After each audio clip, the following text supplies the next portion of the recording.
Мерей мөлтек ауданындағы номер 251 және 190 сайлау учаскелері өзгелермен қатар таңмен таласа жұмыс істеуде. Онда келіп дауыс бергендердің қатарында ақын Серік Ыдырысов та бар.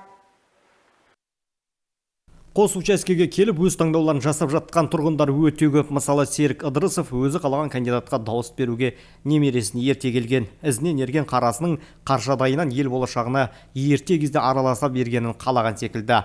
Сахнада сөзбен сырды сұлуландырып жүрген тұлға егемен елімнің кемел келешегі үшін әрбір азаматтың саяси науқаннан тыс қалмағаны маңызды дейді. Бүгін біздің қоғамымыз үшін де, біздің халқымыз үшін де, еліміз үшін де, болашағымыз үшін де, мына кішкентай бүлдіршіндеріміз үшін де өте жауапты сәт. Әркім өз таңдауын жасайды. Бірақ оймен, сана сезіменен болашақты көре отырып, болжап отырып жасаған таңдау ол біздің қазақтың нағыз өркендеуіне, өсіп өнуіне жол сілтейді. Сондықтан да құрметті қазақ елі, әркім өзінің таңдауын жасайды.